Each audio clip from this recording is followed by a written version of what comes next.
Dining table બહુ અગત્યનું નથી, કોઈ ડીશ અગત્યની નથી, કન્ટેન્ટ અગત્યનું નથી. તમારી ગમતી વ્યક્તિ સાથે ખાલી સિંગદાણા ખાશો ને તોય મજા આવશે. ગમતી વ્યક્તિ હોવી જોઈએ. પછી સિંગદાણા ખાઓ, ખાલી વેફરનું એક પડીકું હોય ને, ટાઈમ પાસ જ કરવાનો હોય, વાતોમાં મજા આવે. અને અણગમતી વ્યક્તિ જોડે મજા ના આવે. જો આ સભામાં તમે બેઠા છો તો એ આવતા પહેલા કેટલાક લોકો પોતાને કોક આવવાના હોય ને તો જગ્યા રાખે. પછી કોક આવવા જાય તો શું કે આવે છે, માણસ આવે છે. ત્યાં એ માણસ નથી, આવે છે.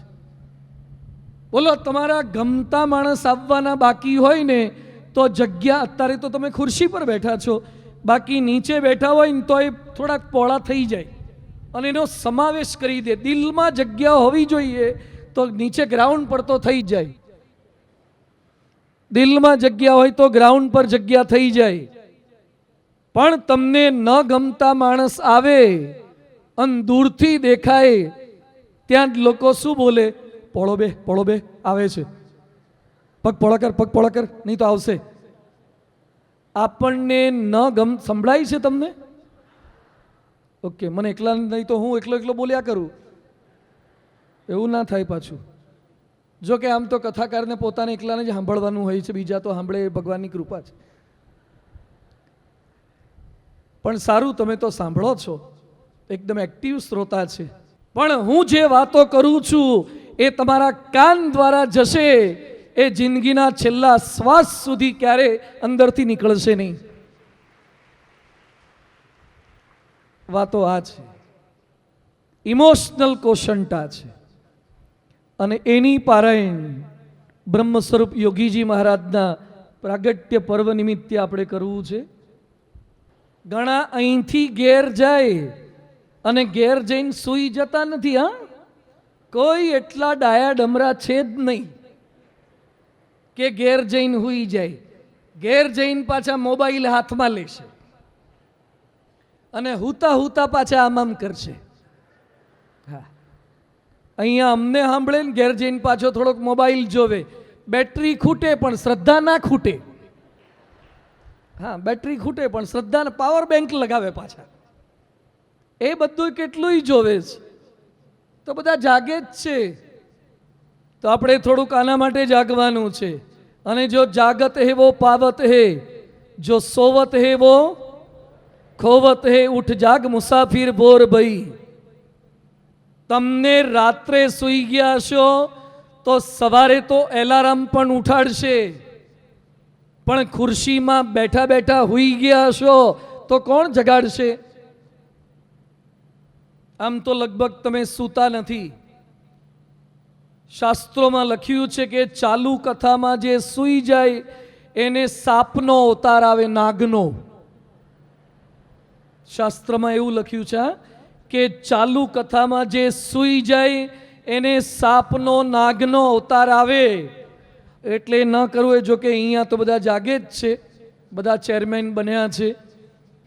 પણ બ્રહ્મ સ્વરૂપ યોગીજી મહારાજ, એમનું પ્રાગટ્ય પર્વ, યોગીજી મહારાજના દર્શન કર્યા હોય એવા આમાંથી કેટલા છે? આ લોકોને આપણે તાળીઓથી વધાવીએ છીએ. નસીબદાર છે આ કેટલાક આપણા ભક્તો કે જે યોગીજી મહારાજને જોઈ શક્યા છે, દર્શન કરી શક્યા છે. અમારા નસીબ નહોતા એવા. પણ અમે યોગીજી મહારાજનું સ્વરૂપ, ગુણાતીત સંતો એક જ છે, પણ છતાં ફિઝિકલ, જેમ શાસ્ત્રીજી મહારાજને જેણે જોયા હોય એ ભક્તો આપણા રાવજી કાકા જેવા બધા જૂના ભક્તો હતા.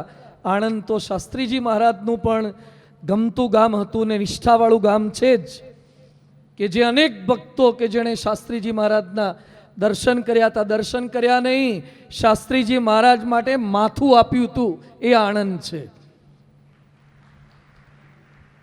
અને બ્રહ્મ સ્વરૂપ યોગીજી મહારાજ, બ્રહ્મ સ્વરૂપ યોગીજી મહારાજની સાથે મણિભાઈ, જીવાભાઈ હોય કે નાના મોટા મોતી ભગવાનદાસ જેવા હરિભક્તો હોય કે બીજા અનેક હરિભક્તો યોગી બાપાની સાથે ગાડી લઈને ફરતા હોય કે રાવજી કાકા હોય કે બધા ઘણા હરિભક્તોને આપણે પણ જોયેલા છે, એવા હરિભક્તોને કે જેણે યોગી બાપાની સેવા કરેલી છે. પણ યોગીજી મહારાજ એક એવી વિરલ વિભૂતિ, વિશ્વ વિભૂતિ, કેટલાક લોકોના જન્મદિવસ એનો પરિવાર પણ નથી ઉજવતો. યોગીજી મહારાજ એવું શું કરીને ગયા હશે કે દર વર્ષે એમનો જન્મદિવસ આખી દુનિયાના 55થી વધારે દેશોમાં BAPSના લાખો હરિભક્તો ઉજવે છે. યોગીજી મહારાજની હાજરી નથી છતાં તમારો જન્મદિવસ ઉજવાય છે એટલે એમ ન માનતા કે બધાને બહુ પ્રેમ છે એટલે ઉજવે છે. તમે હાજર છો અને તમારી પાસેથી હજી ઘણા કામ કઢાવવાના બાકી છે એટલે હેપી બર્થડે કહે છે, એટલે મળવા આવે છે. તમારા ગયા પછી તમારો જન્મદિવસ ઉજવાય તો એ જન્મદિવસ સાચો. અને આજે મને જણાવતા આનંદ થાય છે અને આપણને બધાને ગૌરવ થાય કે પ્રમુખ સ્વામી મહારાજ એવી વિશ્વ વિભૂતિ થયા. પૃથ્વી જ્યારથી જન્મી, સાંભળજો મારા વાક્યો, હું સેટ પણ અતિશયોક્તિ નથી કરતો, ગૂગલમાં AI સર્ચ કરવાની છૂટ. પૃથ્વી જ્યારથી જન્મી ત્યારથી આજ સુધી કોઈ વ્યક્તિનો 1 મહિના માટે શતાબ્દી મહોત્સવ ઉજવાયો હોય અને 500 એકરમાં ઉજવાયો હોય, 80,000 સ્વયંસેવકો સાથે ઉજવાયો હોય, 1.25 કરોડ દર્શનાર્થીઓ સાથે ઉજવાયો હોય, વડાપ્રધાનને, મંત્રીઓને, મુખ્યમંત્રીઓ સાથે ઉજવાયો હોય, એવા એકમાત્ર આપણા ગુરુ પ્રમુખ સ્વામી મહારાજ છે.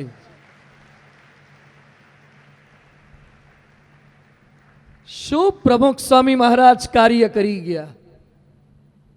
આજે એવા જ મહંત સ્વામી મહારાજ છે. ગુણાતીત પુરુષોના દેહ બદલાય છે પણ એમના કાર્ય એક છે. એમાં બ્રહ્મ સ્વરૂપ યોગીજી મહારાજ. યોગીજી મહારાજના દર્શન કદાચ આપણે બધા નથી કરી શક્યા પણ યોગીજી મહારાજને વાંચ્યા છે, યોગીજી મહારાજની વિડીયો જોઈ છે. હમણાં જ સભા શરૂ થઈ એ પહેલા યોગી બાપાનું એક વિડીયો કીર્તન પણ વગાડવામાં આવ્યું. જેણે જેણે યોગી બાપાને જોયા છે એ લોકો જે વર્ણન કરે છે, પૂજ્ય મહંત સ્વામી મહારાજ યોગી બાપાનું વર્ણન કરતા આણંદમાં જ બોલ્યા હતા.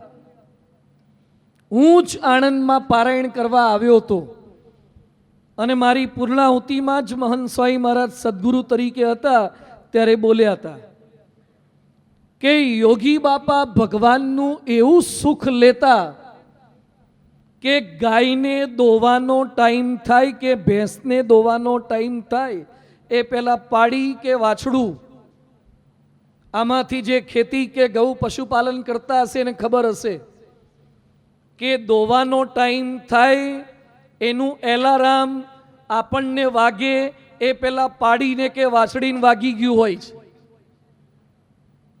અને જોર કરતી હોય પાડી કે વાછડી ખીલા પાહે, અને એમાં જેવો તેવો જો એને છોડવા ગયો અને હોંકળથી બાંધેલી હોય તો ચીપટી વાગવાની પૂરેપૂરી સંભાવના છે. એ વાછડું એ દોડે ને પાડું એ દોડે, તમને હેઠા પાડીને દોડે અને જઈને સીધું મોઢું ક્યાં નાખે? એની માના આંચળ પર. એની માના આંચળમાં મોઢું નાખે અને મોઢામાં આંચળ જાય ને પછી મોઢું આમામ આમામ કરતું જાય અને પૂંછડું પાછળ હલતું જાય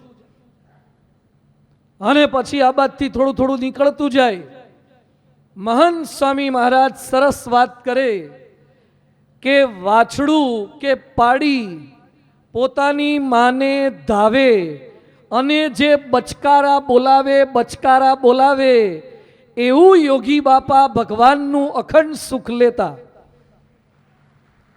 ભગવાનનું અખંડ સુખ લેતા. આપણને આવું સુખ આવે છે ભગવાનનું? એક ભાઈ મને મળ્યા, આબુ ગયા હતા. પછી મેં કીધું આબુમાં પૂજા લઈને ગયા હતા? મને કે હા પૂજા લઈને ગયો તો. સારું, પૂજા લઈને ગયા. બાકી ઘણા પૂજા લઈ જ નથી જતા. ઘરે હોય તારે કરે, બહારગામ જાય તારે ના લઈ જાય.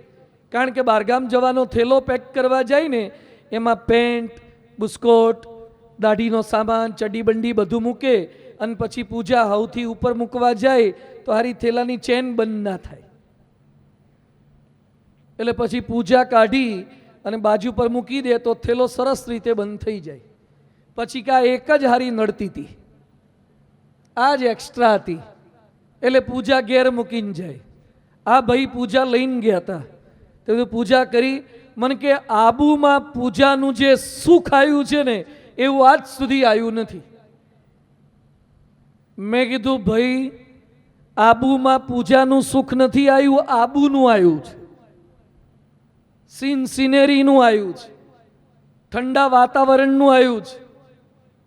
બાકી પૂજાનું સુખ આવતું હોય તો તમે ગમે ત્યાં બેસો ત્યાં તમને પૂજાનું સુખ આવવું જોઈએ. ભગવાનનું સુખ. ઠાકોરજીના દર્શને જઈ આણંદ મંદિરમાં પૂજારી સ્વામી ઘનશ્યામ મહારાજને મધ્યખંડમાં કેવા વાઘાને બધું પહેરાવે છે, ચંદનના વાઘા. અત્યારે આ સંતો ચંદનના વાઘા કરે છે. અત્યારે ચંદન ઘસવાનું તો મશીન આવી ગયું, પહેલાં તો જાતે ઘસતા, પણ હવે એટલું બધું તો અઘરું થઈ ગયું છે અને મશીન ટેકનોલોજી આવી ગઈ છે. પણ તોય સંતોએ ચંદનનું આખું લિક્વિડ ફોર્મમાં પેલું પેસ્ટ ફોર્મ બનાવવું પડે. સવારના પોરમાં હરિકૃષ્ણ મહારાજને ચંદનના વાઘા કરવા માટે 2-3 સંતો મંડે અને કલાક સુધી ભગવાનને મથે ને ત્યારે ચંદન ચોટે.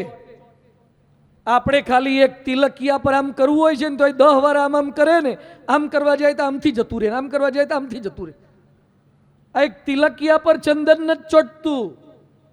આ મૂર્તિ પર ચંદન ચોટાડવાનું, એના પર ટીબકડીઓ ચોટાડવાની, ઝૂલ ચોટાડવાની, લેસ ચોટાડવાના, ડ્રાય ફ્રૂટ ક્યારેક ચોટાડવાના, ફૂલ ચોટાડવાના.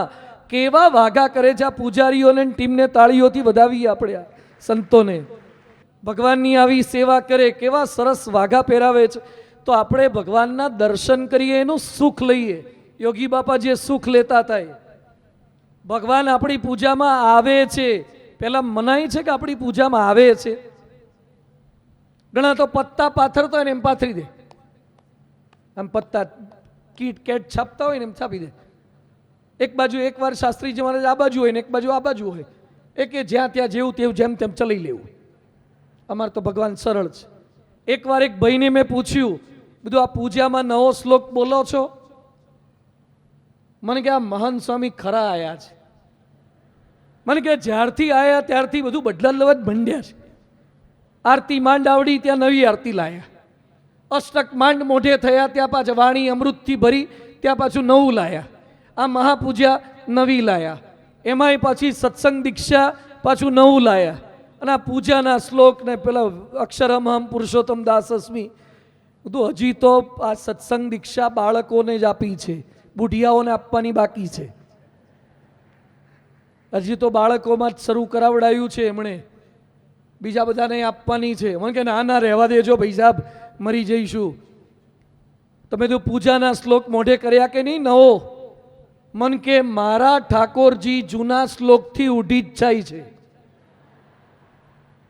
મારે મૂર્તિઓ જૂની જ છે એટલે મારે નવો મોઢે કરવાની જરૂર નહીં. બધું ના ચાલે, નવો મોઢે કરવો પડે. મને કે ફોટા બદલીશ તારે મોઢે કરીશ, બાકી હાલ મારે કંઈ ઝંઝટમાં પડવું નથી. ભગવાન પૂજામાં આવ્યા હોય તો આમ આમ બાલા માર્યા કરે. ઘણા ગૌમુખી લઈ અને આમ હાથ નાખ્યો હોય અંદર, માળા ફેરવ્યા કરે. ઘણા તો માળા તો હેઠી જ પડી ગઈ હોય ને ગૌમુખી ખાલી હલાયા કરે. માળા તો ક્યારની હેઠી પડી ગઈ હોય, છેલ્લે યાદ આવે તાર પાછું વાળી વાઇન્ડ અપ કરીને મૂકી દેવાનું. આ એપીસીમાં પારણા કરવા બેહે ને, પારણાની રાહ જોતા હોય. અમે એપીસીમાં જ ભણ્યા હતા, અટલાદરા. 12 વાગે પૂજા, આમ સ્નાન 11:30 કરી લેવાનું અને 12 વાગે રૂમમાં બેઠા હોય ને 12 વાગે જેવો બેલ પડે ને અને ઠાકોરજીને ફાસ્ટ ફોરવર્ડ વાઇન્ડ અપ કરી દેવાના. અને પેક કરીને બાંધીને એમાં મૂકી દેવાના ને ફરથી ખુલે નહીં 24 કલાક વગર. અને તાત્કાલિક દહીં ઉપર જામેલું દહીં હોય ને ખીચડી હોય ને મગ હોય ને એના પર ગોઠવાઈ જવાનું. આ બધું હોય, પણ ભગવાન દહીંનું સુખ આવે છે, મગનું સુખ આવે છે, ખીચડીનું સુખ આવે છે. ભગવાનની પૂજાનું સુખ નથી આવતું. યોગીજી મહારાજ ભગવાનનું સુખ લેનારા સંત હતા. યોગી બાપા ધારી ગામમાં પ્રગટ થયા. જીણા ભગત એમનું નામ. એક નાનકડો જીણો, વાત શું કરીએ જીણા ભગતની. સાવ સોજા, કોઈ ખરાબમાં ખરાબ માણસને પણ ફર કહેવાનો એનો સ્વભાવ નહીં. અતિ દયાળુ, કોઈ દિવસ એના નામની બબાલ ના આવે.